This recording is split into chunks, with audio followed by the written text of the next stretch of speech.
میرا اصل موضوع گفتگو کا مولانا رشید احمد گنگوہی رحمۃ اللہ تعالیٰ، یہ ہمارے یہاں یہ دوسری نشست ہے اس حوالے سے کہ بزم شیخ الہند ہمارے بھائی خورشید خرم شہزاد صاحب یہ انہوں نے سلسلہ شروع کیا ہے کہ اپنے بزرگوں سے تعارف حاصل کرنا چاہیے۔ انہوں نے پہلی نشست کی تھی حجت الاسلام حضرت مولانا محمد قاسم نانوتوی رحمۃ اللہ علیہ پر، اس پہ تھوڑی سی گفتگو ہوئی تھی، اور آج دوسری نشست حضرت مولانا رشید احمد گنگوہی رحمۃ اللہ علیہ کے حوالے سے ہے۔ کچھ تعارفی گفتگو کروں گا حضرت گنگوہی رحمۃ اللہ علیہ کے بارے میں۔ حضرت گنگوہی رحمۃ اللہ علیہ کا پہلا تعارف تو یہ ہے کہ یہ حضرت مولانا مملوک علی نانوتوی رحمۃ اللہ علیہ جو ایسٹ انڈیا کمپنی کے دور میں اس وقت کے بڑے عظیم اساتذہ میں سے تھے، دہلی میں پڑھاتے تھے، اور ان کے شاگردوں میں بڑے سر سید احمد خان مرحوم بھی مولانا مملوک علی کے شاگرد ہیں، مولانا محمد قاسم کے شاگرد ہیں، مولانا رشید احمد گنگوہی بھی ان کے شاگرد ہیں۔ پہلا تعارف یہ ہے اپنے وقت کے بہت بڑے فاضل حضرت مولانا مملوک علی نانوتوی رحمۃ اللہ علیہ اکابر علماء میں ان کے شاگرد ہیں، دونوں ہم سبق بھی ہیں۔ حضرت نانوتوی حضرت مولانا رشید احمد ہم سبق بھی ہیں، اور حضرت مولانا مملوک علی نانوتوی رحمۃ اللہ علیہ کے جلہ تلامذہ میں سے۔ اور پھر انہوں نے حدیث پڑھی ہے حضرت شاہ عبدالغنی محدث دہلوی رحمۃ شاہ ولی اللہ کے خاندان سے یوں ان کا تعلق ہوا کہ شاہ عبدالغنی محدث دہلوی رحمۃ اللہ علیہ جو حضرت شاہ محمد اسحاق دہلوی رحمۃ اللہ علیہ کے جانشین ہوئے، ان سے حدیث پڑھی۔ پھر اس زمانے کے بڑے اکابر علماء میں سے تھے مفتی صدر الدین آزردہ رحمہ اللہ تعالیٰ۔ 1857 کی جنگ آزادی کا فتویٰ دینے والوں میں ایک وہ تھے، اس پہ ان کی جائیداد بھی ضبط ہوئی، گرفتار بھی ہوئے، بہت کچھ ہوا، ان کے بھی شاگرد تھے مفتی صدر الدین آزردہ کے۔ اور اپنے وقت کے بہت بڑے شیخ حضرت حاجی امداد اللہ مہاجر مکی رحمۃ اللہ علیہ کے خلیفہ بھی تھے، مرید بھی تھے۔ تو یہ پہلا تعارف تو ان کا یہ ہے۔ دوسرا تعارف یہ ہے کہ یہ جب علوم سے فارغ ہوئے اپنے قصبے میں آ کے بیٹھے، تو اس زمانے میں مدارس کی یہ شکل نہیں ہوتی تھی، اس دور میں مدارس کی یہ شکل نہیں ہوتی تھی، یہ تو 1857 کے بعد کے تقاضوں کے باعث یہ شکل بنی۔ اس زمانے میں یہ ہوتا تھا کہ صاحب علم آدمی ایک جگہ بیٹھا ہوا، لوگ آ رہے ہیں پڑھ رہے ہیں، مدرسے کا کوئی نام نہیں ہے، ایک شخصیت بیٹھی ہے، لوگ آتے ہیں، لوگ آ کے پڑھتے ہیں، کوئی نحو پڑھ رہا ہے، کوئی صرف پڑھ رہا ہے، کوئی حدیث پڑھ رہا ہے۔ اور اس زمانے کا مدرسہ یہ ہوتا تھا، اور یہ میں نے دیکھا ہے مدرسہ، میری زندگی تک رہا ہے یہ مدرسہ گکھڑ میں۔ والد محترم حضرت مولانا محمد سرفراز خان صفدر رحمۃ اللہ علیہ سن 43 میں آئے، دیوبند سے فارغ ہو کر آگے بیٹھے ہیں مسجد میں، اور سن 52 میں نصرت العلوم بنا ہے۔ یہ درمیان کے 10 سال جو ہے نا، یہ میں نے خود مدرسہ اپنی آنکھوں سے دیکھا ہے۔ اور لوگ آتے تھے مسجد میں، بس قیام ہوتا تھا، میں اس وقت 35-40 طلبہ ہوتے تھے، محلے والے روٹی کھلا دیتے تھے، استاد جی پڑھا دیتے تھے۔ یہ تھا مدرسہ، محلے والے روٹی نہیں دیتے تھے، مسجد میں سو جاتے تھے اور استاد جی پڑھا دیتے تھے۔ میں نے ایک دن والد صاحب سے پوچھا آپ دن میں کتنے سبق پڑھا لیتے تھے؟ کہتے یاد 22 سبق بھی پڑھائے ہیں، 22 پیریڈ دن میں۔ کہ وہ مدرسہ ہوتا تھا اس زمانے میں۔ اس زمانے کا مدرسہ یہ ہوتا تھا کہ صاحب علم شخصیت آ کے بیٹھ گئی ہے، پر لوگوں کو لوگ آ رہے ہیں، نہ اس بات کی پرواہ کہ رہیں گے کہاں، نہ اس بات کی پرواہ کھائیں گے کہاں۔ مسجد رہنے کی جگہ ہوتی تھی، لوگ مالے دار روٹی کھلا دیتے تھے، استاد جی پڑھا دیتے تھے، نہ کوئی تنخواہ کا چکر تھا، نہ کوئی گریڈ کا چکر تھا، نہ کوئی باقی سہولتوں کا چکر تھا، بس یہ آگے بیٹھ گئے۔ صاحب علم آدمی تھے، بڑے ذہین تھے، تقریباً 50 سال گنگوہ میں بیٹھ کے انہوں نے شخصی مدرسہ آخر وقت تک پڑھاتے رہے، اور ہزاروں نہیں، ہزاروں سے بھی زیادہ لوگوں نے ان سے سوال، ہر وقت کوئی نہ کوئی طلباء آتے جاتے تھے، پڑھتے رہتے تھے۔ یہ ان کا دوسرا تعارف کیا اپنے دور کی بڑی علمی شخصیات میں سے تھے، جن کے پاس میں گنگوہ شریف گیا ہوں، دیکھا ہے میں نے، اور وہ سارے مناظر مولانا وسائل صاحب اور میں، انہوں نے ساری روزہ چھاپی ہے، ہم گئے تھے وہاں دیکھا تھا۔ تو حضرت گنگوہی رحمۃ اللہ علیہ ان کا ایک تعارف ہے کہ اپنے دور کی ان علمی شخصیات جیسے تھے جن کے پاس پورے جنوبی ایشیا کے لوگ آتے تھے، تعلیم حاصل کرتے تھے اور ساری عمر یہی کام کرتے ہیں۔ ان کا تیسرا تعارف یہ ہے کہ جب 1857 کی آزادی کی جنگ کا آغاز ہوا ہے تو جہاد کا فتویٰ دینے والوں میں ان کے استاد محترم مفتی صدر الدین آزردہ رحمۃ اللہ علیہ بھی تھے، جنہوں نے جہاد کے فتوے پہ دستخط کر کے اپنی جائیداد ضبط کروائی تھی اور قید کاٹی تھی اور کیا کچھ ہوا تھا۔ تو اور علماء نے بھی فتویٰ دیا تھا۔ اس جہاد میں عملاً شرکت کرنے والوں میں یہ پورا گروپ تھا۔ شاملی کا میدان میں الحمدللہ دیکھ کر آیا ہوں جہاں جنگ ہوئی تھی۔ میرا تو ذوق ہے کہ شاملی کا، میں جب دیوبند گیا تو میں نے کہا یار میں نے شاملی ضرور دیکھنا، جہاں جنگ ہوئی تھی وہ جگہ ضرور دیکھنی ہے۔ بلکہ میرا ذوق تو اس سے تھوڑا سا زیادہ وسیع ہے۔ میں جب اٹلانٹا گیا، امریکہ کا شہر ہے، وہاں جنوب اور شمال کی جنگ ختم ہوئی تھی۔ جنرل لی نے جنرل واشنگٹن کے سامنے ہتھیار ڈالے تھے اور جنوب اور شمال کی ایک صدی کی طویل خانہ جنگی ختم ہوئی تھی۔ تو میں دوستوں کے سامنے یار مجھے میدان دکھاؤ جہاں جنرل لی نے جنرل واشنگٹن کے سامنے ہتھیار ڈالے تھے، امریکہ میں دیکھنا چاہتا تھا۔ تو ہمیں تو نہیں پتہ، میں نے کہا مجھے پتہ ہے۔ میں اپنے ذوق کی بات کر، خیر وہ شاملی کا معاذ بھی دیکھا ہے، گنگوہی کی خانقاہ بھی دیکھی ہے۔ تو خیر یہ ان کا تھا کہ یہ آزادی جو نے تھانہ بھون مرکز ہے ان کا، حضرت حاجی امداد اللہ مہاجر مکی رحمۃ اللہ علیہ، حضرت مولانا محمد قاسم نانوتوی رحمۃ اللہ علیہ، حضرت مولانا رشید احمد گنگوہی رحمۃ اللہ علیہ، حضرت مولانا حافظ جابن شہید رحمۃ اللہ علیہ، یہ پورا حاجی صاحب کے مریدوں کا گروہ تھا، خانقاہ تھی۔ اس خانقاہ والوں نے بھی جہاد میں شریک ہونے کا فیصلہ کر لیا۔ کس نے فیصلہ کیا؟ خانقاہ والے، خانقاہ نے بحیثیت خانقاہ جہاد میں شریک ہونے کا فیصلہ کر لیا اور جہاد کیا اور جنگ لڑی اور جیتی۔ وہ تو دلی میں جنرل بخت خان کو شکست ہو گئی تھی تو یہاں بھی پھر پسپا ہونا پڑا۔ یہ اپنی جنگ جیت چکے تھے، شاملی میں انہوں نے قبضہ کر لیا تھا۔ قبضہ کرنے کے بعد امیر المومنین علاقائی امیر حضرت حاجی امداد اللہ مہاجر مکی کے امیر ہونے کا اعلان کر دیا تھا۔ Maulana Qasim Nanautvi commander in chief تھے، مولانا رشید احمد گنگوہی چیف جسٹس تھے۔ یہ سارا نیٹ ورک بنا لیا تھا۔ ادھر جنرل بخت خان کو شکست ہو گئی، یہ بھی پسپا ہونا پڑا، ورنہ یہ اپنا نظم بنا چکے تھے اور جنگ جہاد جیت کر اپنے پورے تحصیل شاملی کو اپنے ریاست بنا چکے تھے، لیکن بہرحال اللہ کو منظور نہیں تھا۔ تو یہ ان کا دوسرا تعارف، تیسرا تعارف بتا رہا ہوں۔ ان کا تیسرا تعارف یہ ہے کہ یہ تحریک آزادی کے قائدین میں سے پھر یہ گرفتار بھی ہوئے، جب پسپائی ہو گئی تو مولانا قاسم نانوتوی کے وارنٹ جاری ہوئے، حاجی صاحب کے وارنٹ جاری ہوئے، سب جو ہوتا ہے فطری بات تھی کہ جو سرگنا تھے تو ان کے حضرت حاجی صاحب تو چھپتے چھپاتے حضرت مقدس تشریف لے گئے، حضرت گنگوہی پکڑے گئے، 6 مہینے جیل میں رہے اور مقدمہ چلا تو پھر وہ حالات بدل گئے تھے، چونکہ قبضہ ہو گیا تھا تو انگریز نے مناسب جب ان کو چھوڑ دے تو بہتر خام کا خلفشار رہے گا، تو 6 مہینے جیل کاٹی اور رہا ہوئے۔ اور یہ بتایا حضرت گنگوہی کا یہ عمل بتاتا ہے کہ علماء کا اور صوفیاء کا کام صرف کتاب پڑھنا، تسبیح پھیرنا نہیں۔ میری بات سمجھ رہے ہیں آپ؟ جی۔ علماء اور صوفیاء کا کام صرف کتاب پڑھنا اور تسبیح پھیرنا نہیں، وقت آنے پر میدان جنگ میں آنا بھی ان کا کام ہے۔ یہ ان کا تیسرا تعارف ہے۔ چوتھا تعارف یہ پھر 1857 کی جنگ آزادی کے بعد پورا ہم 0 پوائنٹ پہ تھے، ہر لحاظ سے 0 پوائنٹ پر تھے۔ معاشی کنٹرول تو ہمارا پہلے ایسٹ انڈیا کمپنی کے پاس تھا، پھر برطانوی حکومت نے سنبھال لیا، سیاست بھی، حکومت بھی، مدرسے، ہر شے ختم ہو گئی۔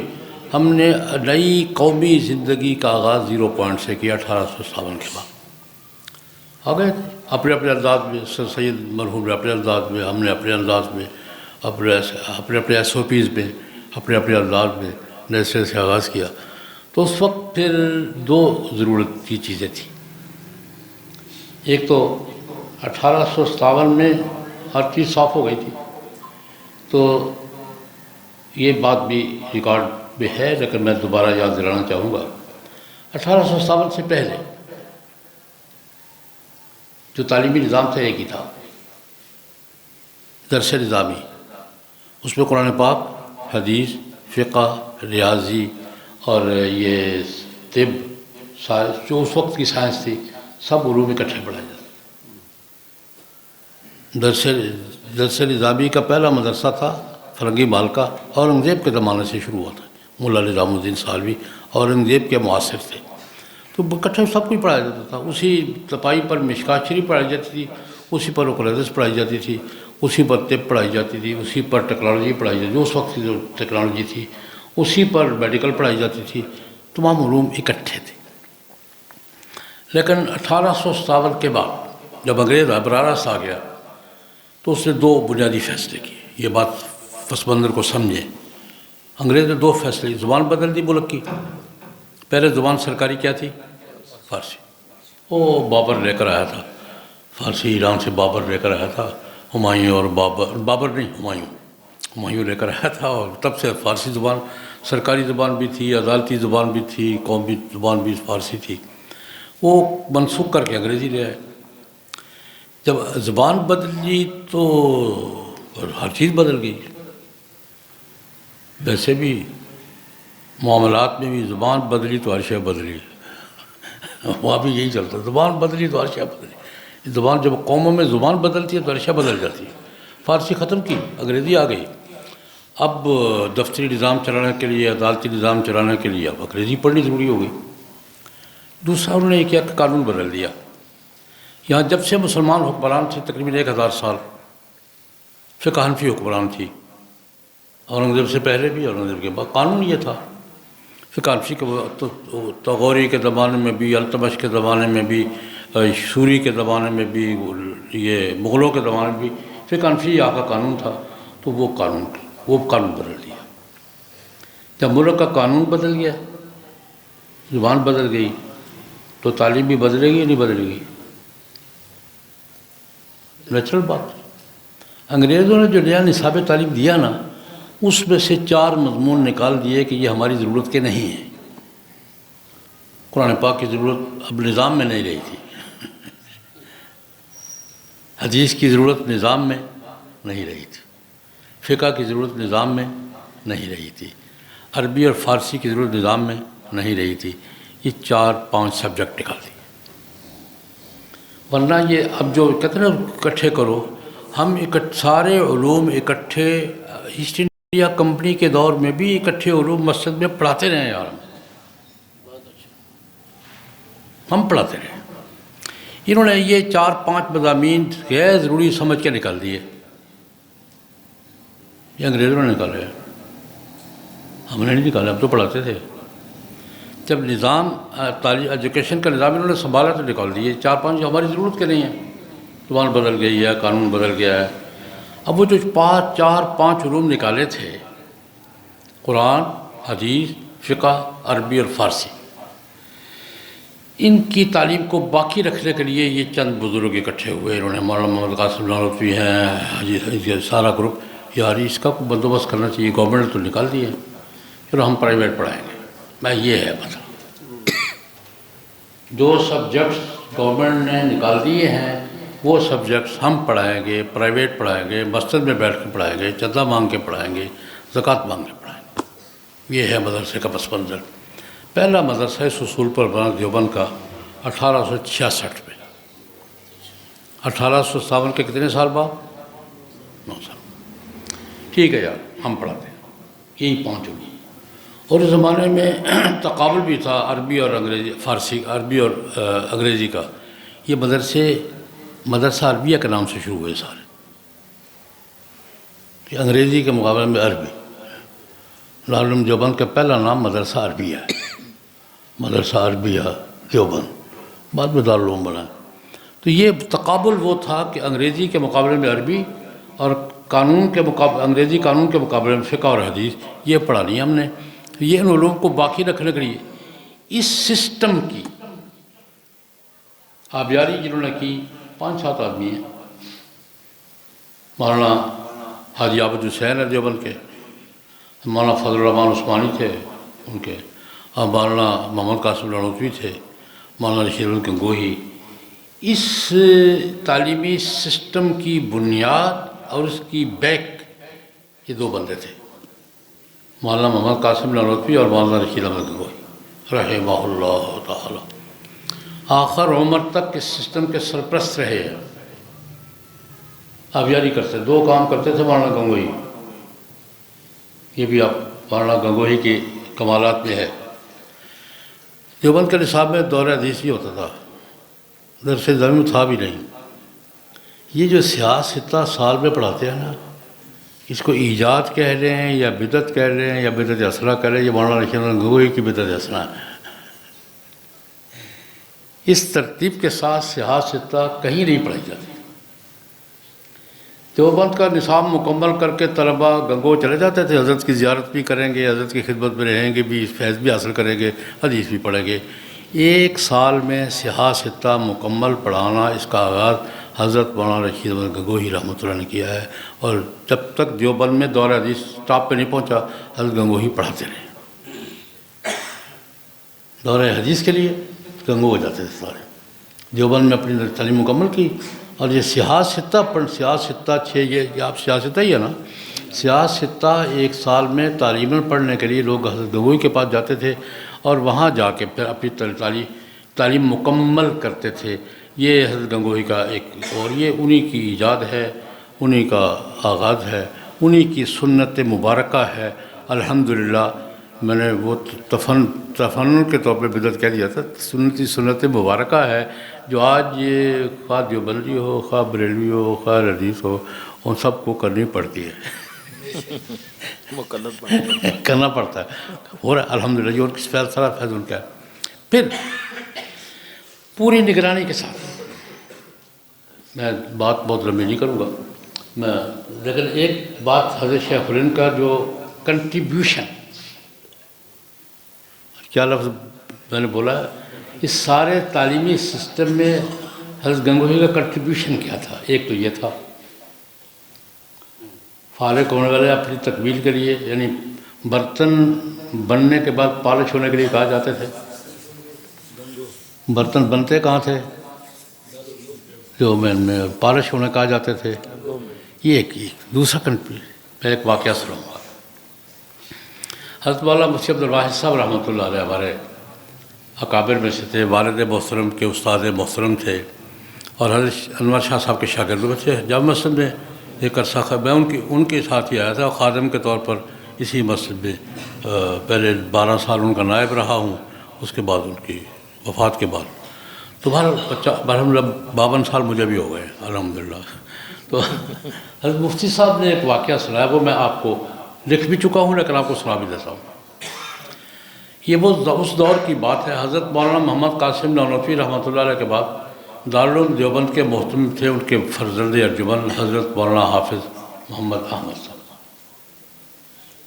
مولانا قاری طیب صاحب کے والد ہیں، مولانا محمد قاسم نانوتوی کے بیٹے حافظ احمد صاحب رحمہ اللہ تعالیٰ، بڑے عالم تھے، دارالعلوم دیوبند کے محتمم تھے۔ اب وہ انگریزی حکومت مستحکم ہو چکی تھی، ریاستیں بن چکی تھی، وہ سارا سسٹم ڈیولپ ہو چکا تھا، وہ تو انگریزوں کا دور تھا۔ اس زمانے میں ریاستیں تھیں، مسلمان ریاستوں میں سب سے مالدار ریاست حیدرآباد دکن کی ریاست، حیدرآباد دکن کی۔ حضرت حافظ صاحب دکن کے دورے پر گئے تو نواب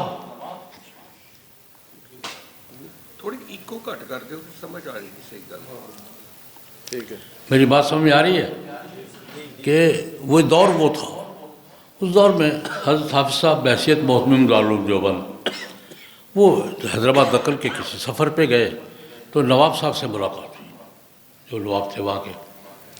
تو نواب صاحب نے کھانا وانا دعوت بھی کی ہوگی، استقبال کیا ہوگا، تو ایک پیشکش کی کہ حضرت ہم نے تجربہ کیا ہے، آپ کے پڑھے ہوئے بچے جہاں جاتے ہیں نا، ہم ان کو سروسز میں لگاتے ہیں تو وہ کارکردگی میں بھی دوسروں سے بہتر ہیں، دیانت میں بھی دوسروں سے بہتر ہیں، صلاحیت میں بھی دوسروں سے بہتر ہیں۔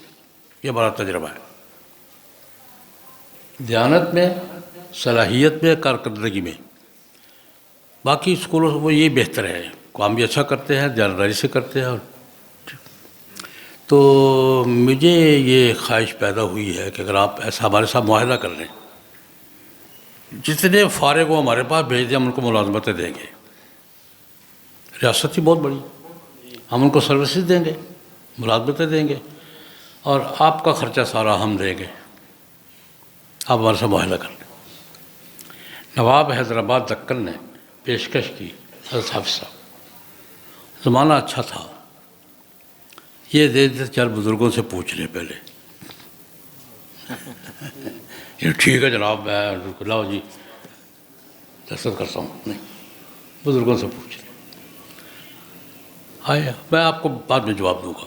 واپس آ گئے. اس وقت صدر مدرس تھے شیخ الہند حضرت مولانا محمود حسن رحمۃ اللہ علیہ. محتمم تھے حافظ احمد صاحب. تو انہوں نے حضرت شیخ الہند سے ذکر کیا کہ نواب صاحب نے یہ پیشکش کیا تو ہمارے تو دونوں مسئلے حل ہو گئے. آج کا بڑا مسئلہ کیا ہے کہ کھپڑا کدھر ہے؟ دور حدیث کرنے کے بعد ملازمت ملے گی آپ کا. آج کا بڑا مسئلہ یہی ہے نا. اور چندہ سے جان چھوٹ جائے گی. محتمم کو اور کیا چاہیے؟ دونوں مسئلے حل ہو جائے. تو حضرت شیخ الحدیث، میں یہ مولوی احمد وعدہ تو نہیں کر رہا ہے؟ نہیں حضرت، نہیں وعدہ نہیں کیا. میں نے آپ سے پوچھنا تھا. اچھا ایسا کرو، گنگو شریف جاؤ، ہمارے بڑے وہ ہیں. یہ ماحول تھا اس زمانے میں کہ ہم فیصلہ نہیں کریں گے. گنگو شریف وہاں سے کئی میل فاصلے پر ہے، جو بتاتے بھی نہیں تھے گنگوئی. گنگو شریف جاؤ، ہمارے بڑے وہ ہیں، ان کو جا کے سنا دو جیسے فرمائیں. گئے. حضرت گنگوئی کی خدمت میں ساری بات پیش کی. یہ شاگرد تھے حضرت گنگوئی کے. مولوی احمد تمہارا کیا خیال ہے؟ ان کا حضرت کی تو دونوں مسئلے حل ہو جاتے ہیں. فارغ ہونے والوں کی ملازمتوں کا مسئلہ بھی حل ہو جاتا ہے اور مدرسے کے خرچے کا مسئلہ بھی حل ہو جاتا ہے. تو میرے خیال میں پیشکش قبول کر لینی چاہیے. حضرت گنگوئی کے ایک جملہ مفتی صاحب نے نقل کیا، میں نقل کر دیتا ہوں. اور میں احمد، میں تجھے بیوقوف تو سمجھتا تھا پر اتنا نہیں. احمد، میں تجھے بیوقوف تو سمجھتا تھا پر اتنا نہیں. اللہ کے بندے، ہم نے یہ مدرسے نواب حیدرآباد کی ریاست چلانے کے لیے بنائے ہیں. ہم نے اس لیے بنائے ہیں کہ مسلمانوں کو مسجد میں امام، خطیب، مدرس، حافظ، قاری ملتا رہے. ہم نے اس لیے بنایا کہ مسجد والوں کو امام مل جائے، خطیب مل جائے، حافظ مل جائے، قاری مل جائے، مدرس مل جائے، علاقے والوں کو مسئلہ بتانے کے لیے مفتی مل جائے. ہم نے اس لیے بھاڑ میں جائے حیدرآباد کی ریاست. ہم نے اس کے لیے بنایا تاکہ مسجدیں آباد رہیں، مدرسے آباد رہیں، قرآن پاک کی تعلیم چلتی رہے، دین کی تعلیم چلتی رہے، لوگوں کو مسئلے بتانے والے ملتے رہیں. ہمیں نہیں ضرورت. میں سمجھتا ہوں کہ اتنی بڑی بصیرت کی بات تھی. آپ 2 منٹ کے سوچیں، اگر یہ معاہدہ ہو جاتا 10 سال میں اس ملک میں مسئلوں کو مولوی ملتا، قرآن پاک پڑھانے والا کو ملتا، سب کوئی بیسور کی ریاست میں چلا جاتا. کوئی نہیں بھائی، ہم نے تو مدرسہ بنایا تاکہ مسجد میں امام ملتا رہے، خطیب ملتا رہے. یہ کمی پوری کرنے کے لیے مدرسہ بنایا ہے. اس لیے ہم تو یہ کام کریں گے، وہ کام جانے، حیدرآباد جانے، ریاست جانے. تو میں حضرت گنگوہی رحمۃ اللہ علیہ کی یہ اس سسٹم کے سرپرست تھے اور نگران اعلیٰ تھے. حضرت نانوتوی اور کی زندگی میں دونوں، اور حضرت نانوتوی کی زندگی کے بعد ہمارا مدار المہام حضرت گنگوہی تھے رحمۃ اللہ علیہ. جہاں سے ہم رہنمائی لیتے تھے، جہاں سے ہم فیض لیتے تھے، جہاں سے ہم فیصلے لیتے تھے. ایک بات اور کہہ کے بات سمجھتا ہوں. میں عرض کیا کرتا ہوں، پہلے بھی کسی مجلس میں عرض کیا ہے، دیوبندیت بریلویت کیا ہے.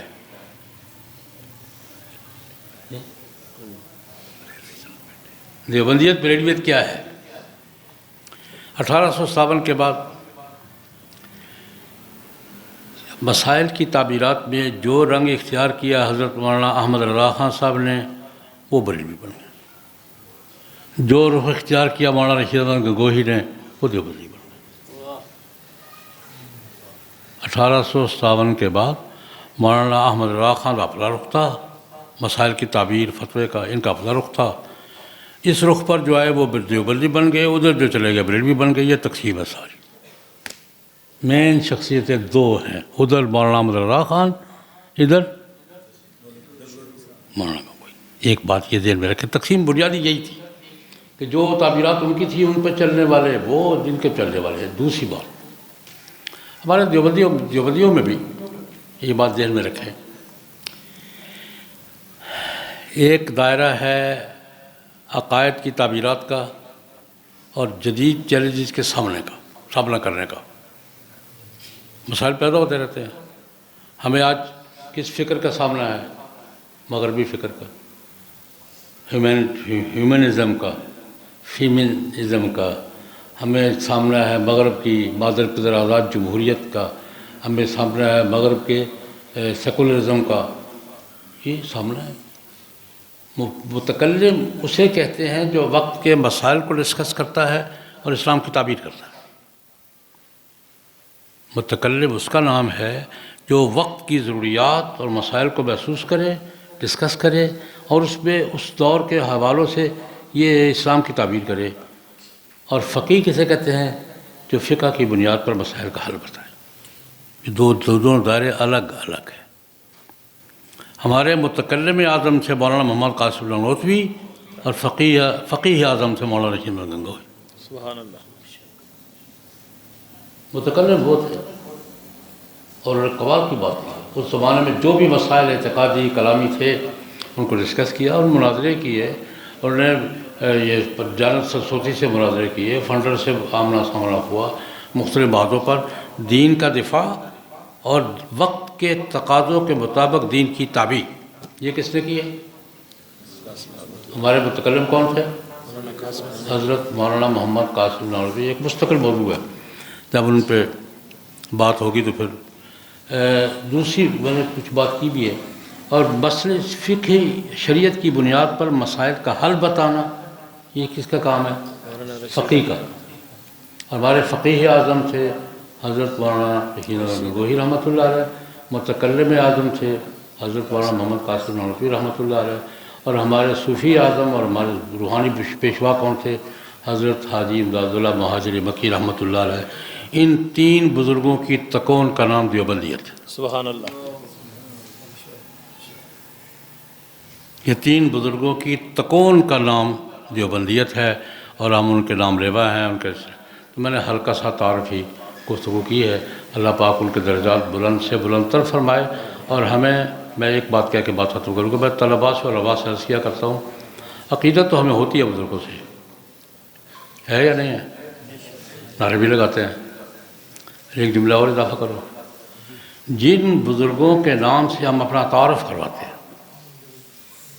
ہم اپنا تعارف کن بزرگوں کے نام سے کرواتے ہیں؟ یہ جو 5-7 بزرگ ہیں، حضرت تھانوی ہے، حضرت بدنی ہے، مولانا عثمانی ہے، حضرت مولانا قاسم نانوتوی ہے، حضرت انہی کے نام سے اپنا تعارف کرواتے ہیں.